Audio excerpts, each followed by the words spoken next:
இலக்கியம்பட்டி ஏரியில் தடுப்பணை கட்ட கோரிக்கை. தர்மபுரியில் உள்ள இலக்கியம்பட்டி ஏரி சுமார் 15 ஏக்கர் பரப்பளவில் அமைந்துள்ளது.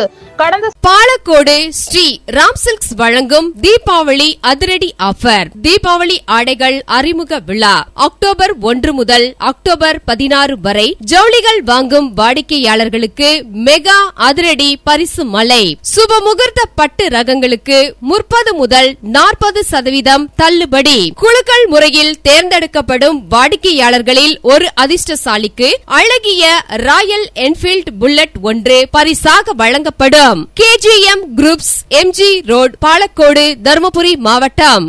சில நாட்களாகவே மாவட்டத்தில் பெய்த மழையால் ஏரியின் நீர்மட்டம் உயர்ந்து வந்த நிலையில் நேற்று இரவு பெய்த கனமழையால் ஏரி முற்றிலும் நிரம்பி உபரி நீர் வெளியேற தொடங்கியுள்ளது. ஆனால் உபரி நீர் வெளியேறும் பகுதியில் கரை அல்லது தடுப்பு இல்லாததால் நீர் வேகமாக வெளியேறி வருவதால் ஏரியில் நீர் தேக்கி வைக்க முடியாத நிலை ஏற்பட்டுள்ளது.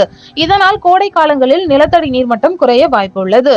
மழை காலங்களில் ஏரியில் சேமிக்கப்படும் நீர்தான் சுற்றுவட்டார பகுதிகளில் குடிநீர் மற்றும் பாசன தேவைகளை பூர்த்தி செய்கிறது என்பதால் மக்கள் தற்போது அந்த உபரி நீர் வெளியேறும் பகுதியில் தடுப்பணை அமைக்க வேண்டும் என வலியுறுத்தி வருகின்றனர்.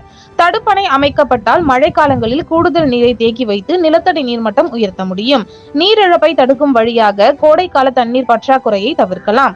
இது தொடர்பாக பொதுமக்களின் கோரிக்கையை ஏற்று தருமபுரி மாவட்ட நிர்வாகம் ஆய்வு செய்து தடுப்பணை கட்ட நடவடிக்கை எடுக்க வேண்டும் என பொதுமக்கள் எதிர்பார்க்கின்றனர்.